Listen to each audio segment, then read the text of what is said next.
When we talk about Lithuania, we're talking about their small but strong economy. Actually, Lithuania is not a small country. It's a big country compacted to your convenience. It's easy to reach. It's pretty much all in one place. It's great work-life balance. Lithuanians are very agile. Lithuanians are very computerized and very mobile. And for our size, we currently have 263 fintech companies. They are working not only for Lithuania, they're working globally.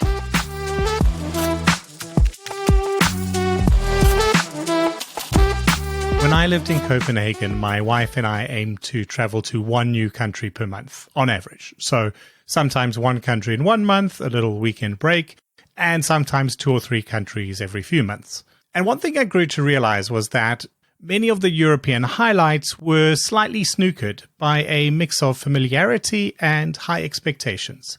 The Eiffel Tower, looks exactly like the Eiffel Tower. The canals of Amsterdam are cool, but in exactly the way described. And the Colosseum, actually the Colosseum really impressed me, but you surely know what I mean. So I started to develop a taste for places I knew less about. Budapest, Sarajevo, Lübeck, Tallinn, Riga. The latter 3 playing a key role in Draken, my first novel, which is available for free as an ebook on Amazon, and Vilnius, the capital of Lithuania. We loved Vilnius. It has a charming enough old town and has some lovely sights within easy reach. I think me in front of Trakai Island Castle is still my Skype profile since I've forgotten how to change that, but that's not what made it so memorable. For us, what keeps it in our repertoire of travel stories is that it was perhaps the only country we have traveled to where there was no standby team of fluent English speakers ready to bail us out of any situation. We had to randomly point at menus. We had to mime an aeroplane to find the correct bus to the airport. And we felt like we were really traveling. I'm about to hear how much has changed since then. Welcome to How to Lend Money to Strangers with Brendan Lagrange.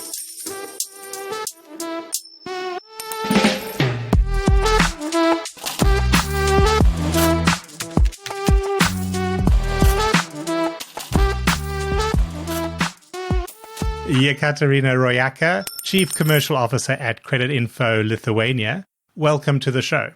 Jekaterina, your background is in macroeconomics, which is something I want to take advantage of in a minute. But before we get into that, would you mind briefly walking through your career with me, talking about how you arrived at the current role you have at Creditinfo? Hi, Brandon. So first of all, thanks a lot for inviting me. It's a huge pleasure to be with you here. Yeah, macroeconomics is a kind of a passion of mine. For more than 15 years, I've started from the banking sector. I started from the central bank, Bank of Lithuania. Then I jumped to the commercial banks, working for Norddeutsche Landesbanking, then to different banks. Also in the between, I was working for the World Bank a couple of years, talking to most of the commercial clients, also individuals, banking clients about what is happening to the economy. How can we understand the trends? And Lithuanian economy is like going through the roller coaster.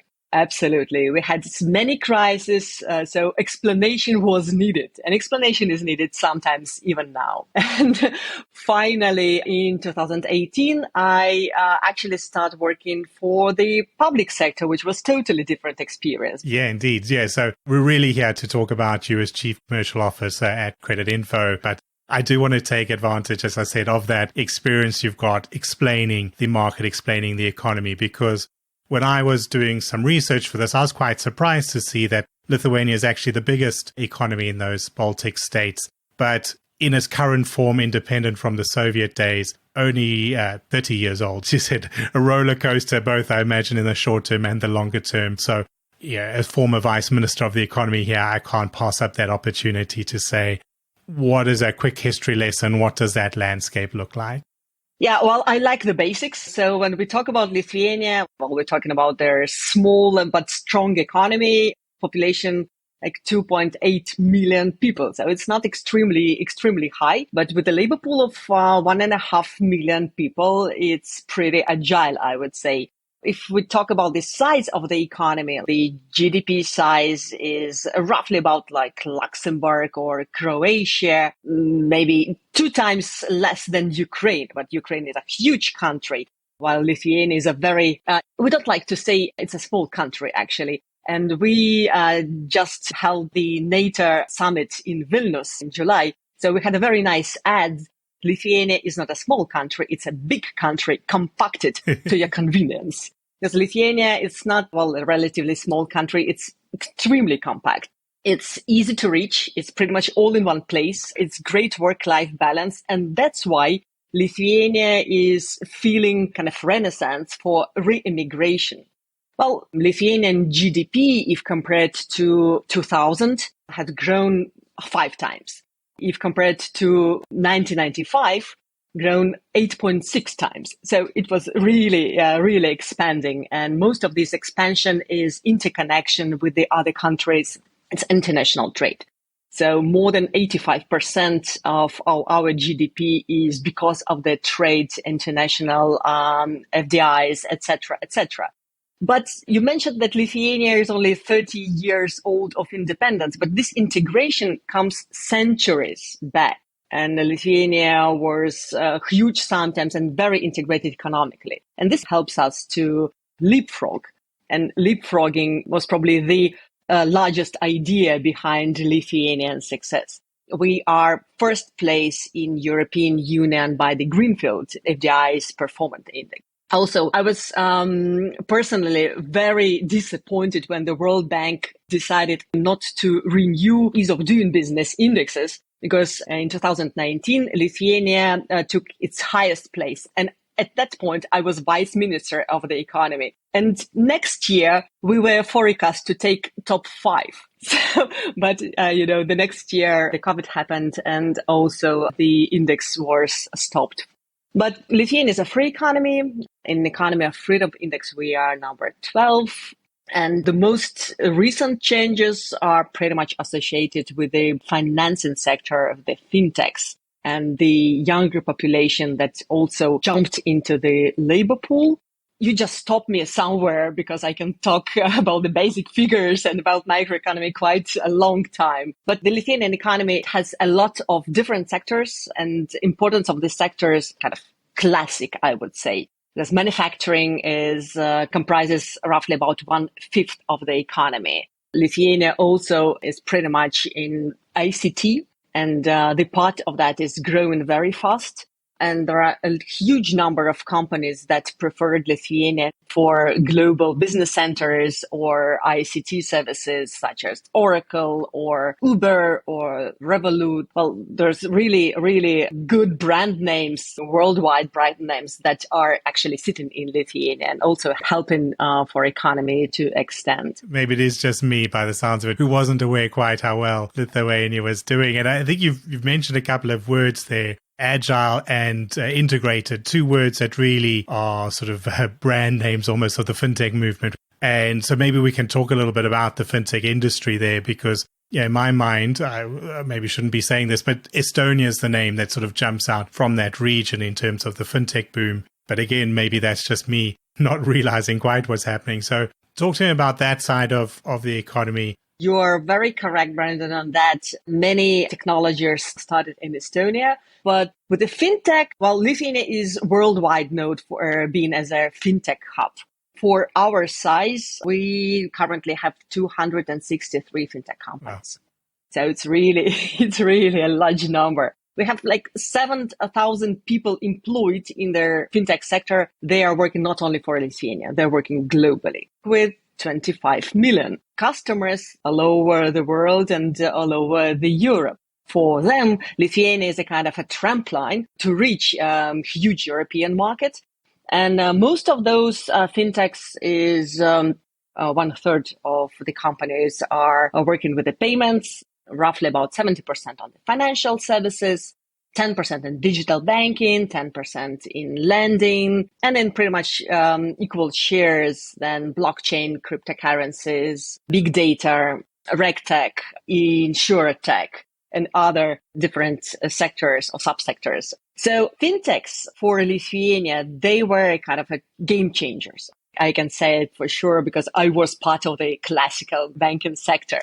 Those disruptors were extremely good for the overall banking sector, but especially for the customers, because customers comes first and customer knows the best. That also, it pushes at more speed for this stabilized classical banking sector. I guess that's where that leapfrogging comes in. It's in that time that the world was digitizing, the world was opening up borders as well, and seeing that benefit there, which is fascinating to hear, and maybe brings me to the main subject of the day, Creditinfo's work within that space. So, Jekaterina, how long has Creditinfo been in the country, and how does it fit within that landscape that you've been sketching for us? Well, Creditinfo was established in 2000. For a Lithuanian company, it's quite old already. And in the very beginning, it was the company that had to provide most of and collect most of the data manually. Going from one financial institutions to another financial institutions with a pencil and going through the list of people who are, late in payments, etc., etc. So for those 23 years, Creditinfo was facilitating access to finance in Lithuania. And for Lithuania, it's the first and the largest credit bureau and has their largest number and amount of data about both companies and individuals. We have like 1,400 business clients, and roughly about 1/3 of working population in Lithuania are our clients. We provide and are used heavily by commercial banks, by the financial sector as well, credit unions, leasing companies, consumer credit companies, telecommunication companies, and other companies. We connect all the possible registers for the convenience of our customers. But again, the probability that you will be checked with the Creditinfo data when you are applying for a credit, I believe it's 80% or even more. Yeah, and it's not every country that we've got credit bureaus that cover both the business side and the consumer side. Maybe we can start with the consumer side there. Is it a comprehensive credit bureau with positive and negative data? Credit bureaus score everything that we'd be familiar with in other markets? Absolutely. So Lithuania has both parts of the stories. It's databases of negative data and also all the positive data. It combines both. But what have changed quite a lot since 2000? The core of our business today is pretty much this value-added information, from being a source for raw data to the provider of the decision analytics and to the decision-making. Consumer ratings that we calculate from the different sources, mostly from the negative information, because we are also very compliant with the GDPR. So we are concentrating on the company's rating, the default rating, the bankruptcy rating, that again for Lithuania is very important. We've been through many bankruptcy crises during those 30 years of independences. We have very extensive economic cycles. We also have ratings on the debt collection scores. It's QAC, it's definitely ASG, and all the decisions that are important for our customers from very different sectors. And knowing, again, what we haven't been mentioning, but it's a huge part of our nowadays routine. It's the Russian aggression towards Ukraine. And of course, quite a lot of Ukrainians came to Lithuania, that we also have some products to integrate them into the economy, because now with more than 1 year being residents or living in Lithuania, they can start applying for credit and settle down. So we do provide also information from our Ukrainian bureau. Yeah, very, very timely. Today's, as we record this, is actually Ukrainian Independence Day. So perfect time to be discussing that. Yeah, and my parents are actually from Ukraine. And so for me, it's definitely a very special day. What it also demonstrates, the breadth of the products you offer is some of that enablement by technology that we have today, where 20 years ago, a country of Lithuania's size would struggle to have data available at the volumes we needed in those days to create all these different ranges of decisions. We might have had a basic credit score, but to be able to do all of these different data checks and to empower all these different decisions these days, I assume is helped a lot by all the sort of modern technology, the sort of fintech that's been happening behind the scenes in Creditinfo, the different analytical and data tools that are now available. Absolutely. Well, Lithuania is rich with data. I would say that in European context, we have a very structured and a long time series compared to our independent lifetime economically. But again, what is beautiful while working in Creditinfo, because you are connecting all the dots. You have access to their huge number of data, and you can provide those automatic decisions for the companies, the raw data and the value added information just in seconds. And not only from Lithuania, but also across the Baltic countries, because the Baltic countries, they are very often working together and provided services for the Baltic region, despite of the differences in their data structure and some cultural differences. So now, definitely, when you start business in Lithuania, it's much easier with the help of the Creditinfo and have it in one report or one API, which we could only dream for like 10 years ago. Yeah, that's amazing. So I hadn't realized that. So is that sort of special requests or how does that data sharing work? Well, you usually provide services within the country, but since we have a lot of the pan-Baltic companies, they harmonize the strategies across the Baltics, and every single country can provide their similar structure of data.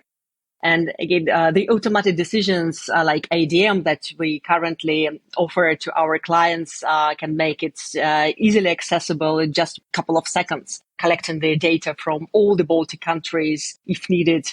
It's probably the picture that we would like to see in the service sector for all European Union. Yeah, the exactly. Dream that should come true. And we have been talking about that during the period that I was in the public sector. But again, the structure of the data is so different among the European countries. So this is a kind of advantage of having disadvantages in the beginning for the Baltic countries. Yeah, the Leapfrogging. Yeah, it very much is, because as you say, it's a fantastic model for what should be simple to do within something like the EU. But I've, in a previous role, was working with international, regional divisions where we've said, okay, as a region, surely we could share some data. And it's been a nightmare because it's been the old legacy systems built up in certain ways. And you've got to undo a lot of that or work very differently to try and work around systems that have taken 40 years to put in place. Whereas when you've built them in agile ways and modern technologies, you can leapfrog that. Something we can aspire to in other similar blocks around the world.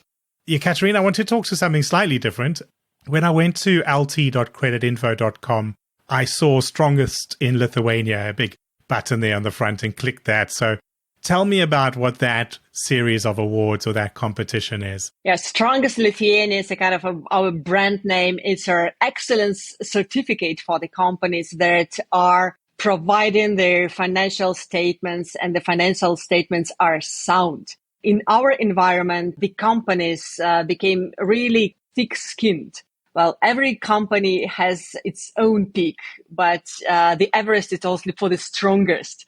So Lithuanian business environment is created for all the companies, but only the strongest had this flexibility to successfully go through the numerous challenges and kind of unpredictable situations and conditions that Lithuanian business environments presents.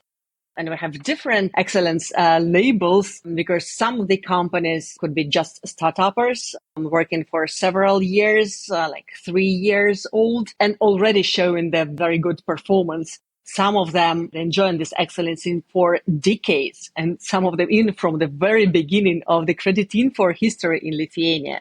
So those companies that have this certificate and have this award, these are the best companies of the Lithuanian market, actually. And it's kind of a prestige also for the smaller company to join the club. So we are very happy that Creditinfo name is associated with the strongest companies. It is the guarantee that the company would be a good partner. So that's pretty much cream of the crop, the best of the best. Perfect. So if anybody wants to go and see who's won those awards, or just more broadly, like me has been inspired about what's happening in Lithuania and what the potential there is.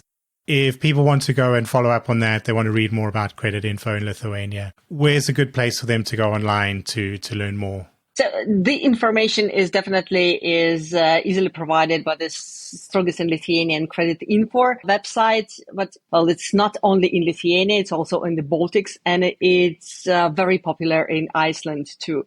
And especially in the period of crises and when the market is looking for the new connection, this is their sign that you can easily jump into the international connections, which also helps to grow your business. No, it's a great point. When you're looking at expanding, it's really helpful to have a name you can trust, or at least a list of companies that have been certified that you can reach out to. Jekaterina, I think you're the third guest from Creditinfo. One of the things I know about the company is that it's always got great blogs. It's got great material. If anyone listening wants to learn more about the Creditinfo story, where's the good places for them to go to stay in touch? Well, first of all, if we're talking about Lithuania, we can be easily found on any social networks such as LinkedIn or Facebook with our popular products and other information, and definitely our internet page.